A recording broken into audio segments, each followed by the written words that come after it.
only good things happen to the brand. Only good things happen to Israel. Only good things happen to Israel's reputation when you I broaden mean, that scope. And we haven't done enough. I'll give you an example.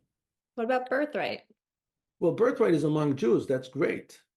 But But again, birthright is, I think I agree with you, but I think that we're probably desensitized. Like, for example, I also think Israel is amazing, and I have the best time every time I go there, and I have family there, and it's beaches and restaurants and a good time, and a lot of young people and music festivals and beautiful history and ancient history, and like the Bible comes to life when you go on all these tours, the vineyards, it's amazing. But I, because my family is Israeli and I go there, when I see soldiers carrying M16s, it's very normal for me, or I, I'm desensitized a little bit to it. But if I'm trying to convince my husband, for example, to come to Israel, who's not Israeli, he's scared. He's like, "What are you talking about?" He's like, "Yeah, I'm sure it's a great time, but maybe we should wait a little. It is a dangerous place."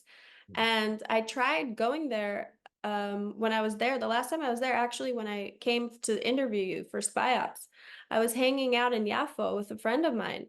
And I remember walking outside of the Soho House, beautiful, fancy place in Yaffo. I came outside and I was like, I'm in the Middle East. This is actually pretty intense. On the way home from our interview with you, we stopped at checkpoints on the highway on the way back to Tel Aviv.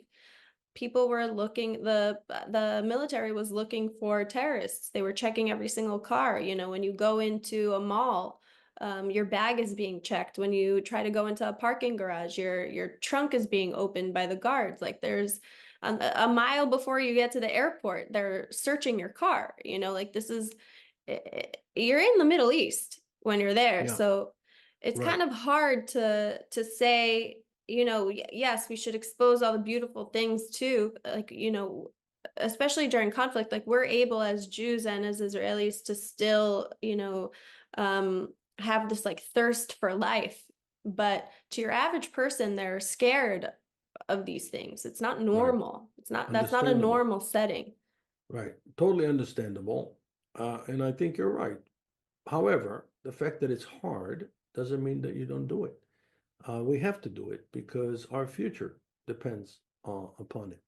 Yeah. And if Israel will not broaden the scope, if Israel will not engage in a conversation that includes more dimensions of life in Israel, then the only thing people will know about Israel is that people is that Israel is associated with conflict and there's no growth there.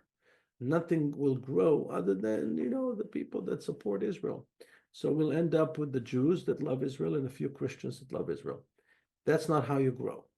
And I'm not just talking about tourism.